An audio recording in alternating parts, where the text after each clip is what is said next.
आज हम executive functioning के बारे में जानेंगे कि एग्जीक्यूटिव फंक्शनिंग है क्या और ये children with special need, specific ADHD, autism, learning disability, साथ ही साथ एग्जीक्यूटिव फंक्शनिंग डिसऑर्डर से सफ़र करने वाले जो बच्चे हैं उसमें किस तरीके के डिसफंक्शंस दिखाई देते हैं उसके बारे में हम डिस्कस करेंगे।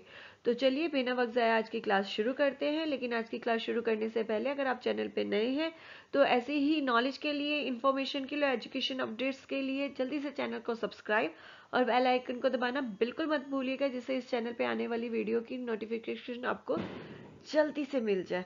और साथ ही साथ वीडियो को लाइक और शेयर भी खूब सारा करिएगा, जिससे ये नॉलेज सभी तक पहुंच सके। एग्जीक्यूटिव फंक्शन में किस तरीके का डिसफंक्शन हो सकता है या किस तरीके से लर्निंग पे इफेक्ट डाल सकता है इसे प्रॉब्लम होने में, उसे देखने से पहले हम ये देख लेते हैं कि एग्जीक्यूटिव फंक्शनिंग होता क्या है। एग्जीक्यूटिव फंक्शन एक टर्म है जिसका यूज ब्रेन में होने वाले प्रोसेस के लिए किया जाता है और इस प्रोसेस में अपने पास एक्सपीरियंस से प्रेजेंट एक्शन करने में हेल्प मिलती है। लाइक एग्जाम्पल, अभी आपको एक टास्क दे दिया जाए कि कल आपको ऑटिज्म के बारे में असाइनमेंट बनाना है, तो आप अपने पास एक्सपीरियंस का यूज करेंगे कि आपको क्या पढ़ाया गया था या जिन बुक्स के बारे में बताया गया था उसे ओपन करेंगे या गूगल से आप सर्च करेंगे। सर्च करना, बुक्स के नाम को याद करना, नॉलेज जो आपको दी गई थी उसे याद करना, ये सभी आपके पास एक्सपीरियंस है। इन्हीं का आप यूज करके असाइनमेंट को अपने यानी जो प्रेजेंट काम है उसको पूरा करेंगे। आपका साथ में जो असाइनमेंट को पूरा करने के लिए जो प्लानिंग, आपका organising, strategies, pay attention, remembering detail जैसी स्किल का भी प्रयोग होता है। जब हम इन स्किल्स का यूज कर रहे हैं तो हम एग्जीक्यूटिव फंक्शनिंग का यूज कर रहे हैं, यानी ये सभी स्किल जो है एग्जीक्यूटिव फंक्शनिंग का ही एक हिस्सा है। नेक्स्ट हम ये देख लेते हैं कि एग्जीक्यूटिव फंक्शन में कौन कौन सी स्किल शामिल है। सबसे पहली जो स्किल आती है वो है प्लानिंग। प्लानिंग एक ऐसी एबिलिटी और स्किल है जिसमें ये पता लगता है कि आप कोई भी जो गोल है किस तरीके से आप उसको पूरा करने वाले हैं। लाइक एग्जाम्पल के तौर पे जो मैं एग्जाम्पल ले रही हूँ पहले वाला ही ले रही हूँ, असाइनमेंट वाला, क्योंकि आप अच्छे से समझ सकेंगे अगर मैं एक ही एग्जाम्पल को कंटिन्यू करूंगी। अगर मैं एग्जाम्पल को बार बार चेंज करूंगी तो आपको प्रॉब्लम होगी। वो उसी एग्जाम्पल को कंटिन्यू करते हुए मैं बता रही हूँ कि जब आपको कोई असाइनमेंट दिया गया है बनाने के लिए और उसको पूरा करने के लिए आपने ये सोचा कि उसे मैं कंप्लीट कैसे करूँगा, बुक से करूँगा, नोट से करूँगा, गूगल से सर्च करके करूँगा, ऑटिज्म बच्चे को ही ऑब्जर्व करके करूँगा या टीचर से कंसल्ट करूँगा, फ्रेंड से कंसल्ट करूँगा, ये जो सभी आपने प्लान किए, स्टेप्स प्लान किए, उसको प्लान करना ही प्लानिंग कहलाता है। नेक्स्ट आता है वर्किंग मेमोरी। वर्किंग मेमोरी में जो भी इंफॉर्मेशन हमें मिलती है उसको होल्ड करना माइंड में वर्किंग मेमोरी कहलाता है। अभी आपको पढ़ाया जा रहा है तो इन सभी पॉइंट्स को याद रखना वर्किंग मेमोरी कहलाता है। नेक्स्ट आता है आपका ऑर्गेनाइजेशन। ऑर्गेनाइजेशन उस एबिलिटी को कहते हैं जिसमें आपने जो भी प्लानिंग की है उसे एक ऑर्डर में पूरा करना। लाइक आपने असाइनमेंट जैसे हमने प्लान किया था कि बुक से करेंगे, ये करेंगे, तो अब उसे एक ऑर्डर में पूरा करना, कि लाइक ऑर्डर में लगाना कि पहले बुक से मैं करूंगा, बुक में से करूंगा, नहीं समझ में आएगा या नहीं कंप्लीट हुआ तो मैं नेक्स्ट स्टेप मेरा क्या रहेगा कि मैं गूगल से सर्च करूंगा, गूगल से नहीं आए तो फ्रेंड से कंसल्ट करूंगा, फ्रेंड से कंसल्ट करके अगर पॉइंट्स पूरे नहीं होते हैं तो टीचर से कंसल्ट करूंगा और जो है ऑटिज्म बच्चे को ऑब्जर्व कर। जो ये आपने प्लान किया था उसे एक ऑर्डर में लगाना और उस ऑर्डर को फॉलो अप करना ही आपका ऑर्गेनाइजेशन कहलाता है। नेक्स्ट आता है सेल्फ कंट्रोल। अपनी थिंकिंग पर, थॉट पर, एक्शन पर, इमोशंस पर कंट्रोल करना ही आपका सेल्फ कंट्रोल कहलाता है। इसकी बहुत ज़्यादा ज़रूरत पड़ती है। लाइक एग्जांपल के तौर पे अगर आपके असाइनमेंट जो है बनाते वक्त बहुत सारी दिक्कतें आ रही हैं, दिक्कत आने की वजह से आप उसे सोचने का छोड़ने का सोच रहे हैं, तो उस चीज़ पे कंट्रोल करना, अपने इमोशंस पे, या आपके दिमाग में आ रहा है कि अपने फ्रेंड्स से मैं अपना सारा काम ले लूं, क्यों मैं इतनी मेहनत कर रहा हूँ, उस थॉट को पे कंट्रोल करना, क्योंकि आपको पता है कि वो चीज़ गलत है। नेक्स्ट आपका जो आप स्टेप ले रहे हैं, अगर आपको वो पता है गलत है, उससे पे कंट्रोल करना कि इस नेक्स्ट स्टेप पे मैं नहीं जाऊं। तो ये जो सभी चीज़ों को कंट्रोल करना है उसको ही सेल्फ कंट्रोल कहते हैं।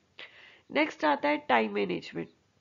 ये मुझे बताने की ज़रूरत नहीं है, आप शुरू से पढ़ते आ रहे हैं, जानते हैं बचपन से कि किसी भी काम को पूरा करने के लिए टाइम मैनेजमेंट कितना ज़रूरी है। एक निश्चित समय में कोई भी गोल पूरा करना ही टाइम मैनेजमेंट कहलाता है। असाइनमेंट अगर आपको 4 दिन की डेट दी गई है, उसे 4 दिन में अंदर पूरा करना, किस तरीके से पूरा करेंगे वही आपकी प्लानिंग होती है, ऑर्गेनाइजेशन उसी के अंदर आता है। लेकिन आपको उस डेट तक कंप्लीट करके टीचर को देना ही देना है, वही टाइम मैनेजमेंट है, सही टाइम मैनेजमेंट है। नेक्स्ट आता है परसिवरेंस। परसिवरेंस का मीनिंग है दृढ़ता। मुश्किल से मुश्किल कोई भी गोल आ जाए या गोल में कोई भी दिक्कतें आ रही हैं, उस दिक्कतों को सॉल्व करके फिर भी उस गोल को कंप्लीट करना ही आपका परसिवरेंस कहलाता है। नेक्स्ट आता है फ्लेक्सिबिलिटी। सिचुएशन, नई नई अगर किसी का गोल के दौरान कुछ नई सिचुएशन आ जाती है, उसे अडेप्ट करना जो है फ्लेक्सिबिलिटी कहलाता है। लाइक एग्जांपल के तौर पे अभी मैंने जैसे ऑटिज्म का असाइनमेंट दिया है, लेकिन मैं कल सुबह आपको वो एक टीचर जो है आपको चेंज कर दे, ऑटिज्म की जगह आपका एस्पर्जर कहते कि नहीं मुझे ऑटिज्म की जगह एस्पर्जर पे असाइनमेंट चाहिए, लेकिन उस दौरान जो है आपका उस चीज को एक्सेप्ट करना, फ्लेक्सिबल हो जाना, ठीक है कोई बात नहीं, ऑटिज्म दिया था लेकिन अब हमें एस्पर्जर मिला है तो मैं उस पर काम करूंगा, तो उसे 4 दिन के अंदर जमा करूंगा। तो ये जो चीज है आपने नई सिचुएशन के अकॉर्डिंग अपने आप को ढाल लिया है, उसी को फ्लेक्सिबिलिटी कहते हैं। नेक्स्ट है आपका मेटाकॉग्निशन। मेटाकॉग्निशन आपको अवेयर करता है कि आप क्या जानते हैं, और उस इंफॉर्मेशन का यूज करके जो आप नई चीजें सीखते हैं और या नई चीजों को सीखने में वो हेल्प करता है, उसी को कहते हैं मेटाकॉग्निशन। नेक्स्ट है आपका अटेंशन।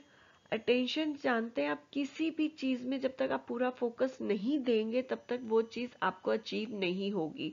कोई भी गोल, चाहे आपका कोई कंपटीशन एग्जाम हो या आपका कोई असाइनमेंट हो या कोई आपका पेपर हो, जब तक आपका अटेंशन उस पर पूरा नहीं रहेगा वो आप गोल अचीव नहीं कर पाएंगे। नेक्स्ट है आपका टास्क इनिशिएशन।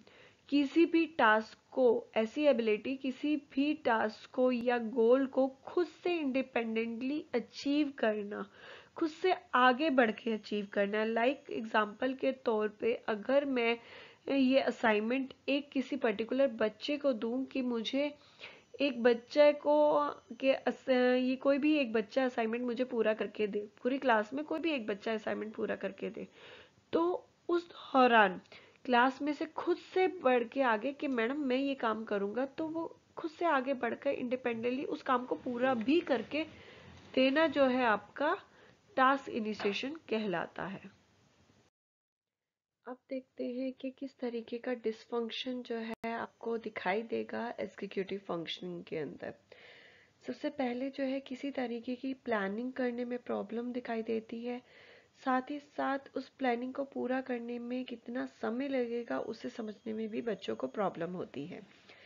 नेक्स्ट है किसी भी सिचुएशन और कहानी को बताने में प्रॉब्लम होती है, क्योंकि बच्चों में ऑर्गेनाइज और सीक्वेंसी की प्रॉब्लम देखने को मिलती है।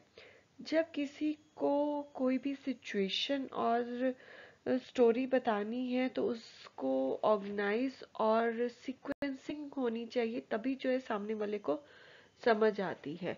अगर आप इधर उधर कर देंगे तो ना स्टोरी समझ में आती है ना सिचुएशन समझ में आती है।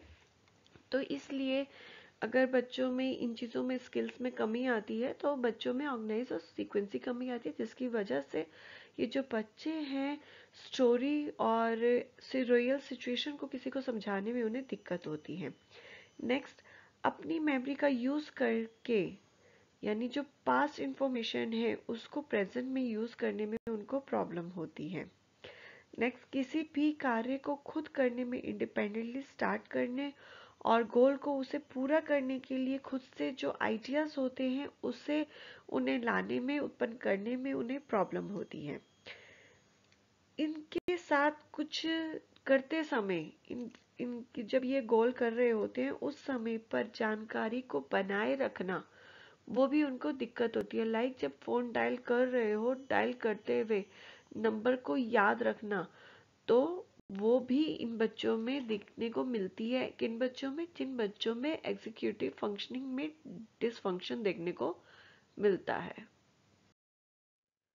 ये कुछ स्टूडेंट्स के एग्जाम्पल हैं जिनके अंदर एग्जीक्यूटिव फंक्शन के डिसफंक्शन देखे गए, या ये कह सकते हैं एग्जीक्यूटिव फंक्शन डिसऑर्डर देखने को मिला। सबसे पहला जो है रीमा है, वो हमेशा लेट होती है और उसकी जो भी चीज़ें, बहुत सारी चीज़ें हैं जो गुम हो जाती है, और वो अधिकतर समय अपना जो है उन्हीं चीज़ों को ढूंढने में लगा देती है। बहुत कम चांसेस होते हैं जब वो जो टाइम है वो कोई काम करे।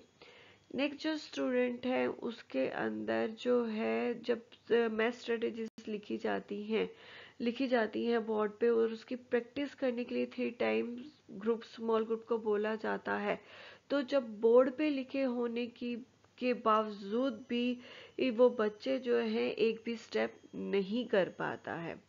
नेक्स्ट जो आता है आपका, जो ये बच्चे हैं, रीटा है, is so bright and creative. ये जो लड़की थी बहुत ब्राइट और क्रिएटिव थी, लेकिन फिर भी उसके बाद भी, इतने ब्राइट होने के बाद भी वो अपना काम कंप्लीट नहीं कर पाती थी। कभी उसका किसी चीज़ में इंटरेस्ट होता था तो वो टीचर्स का कहना है कि वो पार्टिसिपेशन करती थी एक्टिविटी में बहुत, और अच्छे तरीके से करती थी, लेकिन फिर भी उसकी ग्रेड कम आती थी बिकॉज ऑफ उसके वर्क की वजह से। ये जो सब क्वालिटीज़ हैं, जो ये सब प्रॉब्लम्स हैं एग्जीक्यूटिव फंक्शनिंग की वजह से मिलती हैं, उनमें डिसफंक्शन होने की वजह से मिलती है। ये जो डिसफंक्शन है, जो अभी हमने स्किल पढ़ी है, जो लाइक प्लानिंग के अंदर, टाइम मैनेजमेंट के अंदर, जो आपका सेल्फ कंट्रोल के अंदर, तो इस तरीके की स्किल्स के अंदर ही प्रॉब्लम देखने को मिलती है। कुछ बच्चों के अंदर सेल्फ कंट्रोल की प्रॉब्लम मिलेगी। लाइक एग्जांपल के, जो मन में आएगा वो बोल देंगे, वो कंट्रोल नहीं करते हैं कि कब कहाँ क्या बोलना है, वो तोल मतोल भी नहीं करते हैं। इसके अलावा बच्चों में, जैसे हमने अभी पहले एग्जांपल देखे थे, प्लानिंग करने में दिक्कत होती है।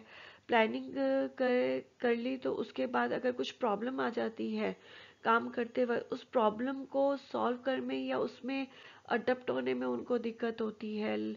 तो इस तरीके की जो प्रॉब्लम है, जो भी हमने स्किल्स पढ़ी हैं, उन्हीं स्किल्स के अंदर इन बच्चों के अंदर प्रॉब्लम देखने को मिलती है। किसी के अंदर प्लानिंग में दिक्कत होगी तो किसी को एग्जीक्यूट करने में दिक्कत होगी, किसी को टाइम मैनेजमेंट में दिक्कत होगी, किसी को सेल्फ कंट्रोल में दिक्कत होगी। कुल मिला के जो है उन्हीं स्किल्स में दिक्कत होती है। और ये जो स्किल्स है, 3 से 4 जो स्किल्स है, बच्चों के अंदर प्रॉब्लम देखने को मिलती ही मिलती है एक साथ एक बच्चे के अंदर। ये कुछ असेसमेंट टूल हैं जिनसे एग्जीक्यूटिव फंक्शन डिसफंक्शन वाले जो बच्चे हैं उनको असेस किया जाता है। सबसे पहला है behaviour rating index of executive functioning. इसके अंदर जो है आपका साइकोलॉजिकल असेसमेंट है ये, और एज ग्रुप है 5 से 18, यानी 5 से 18 ईयर वाले बच्चों के ऊपर उनको असेस किया जा सकता है इस टूल से। नेक्स्ट है आपका comprehensive behaviour rating scale for children. Age 6 से लेकर 14 ईयर तक के बच्चों के लिए ये असेसमेंट टूल अवेलेबल है।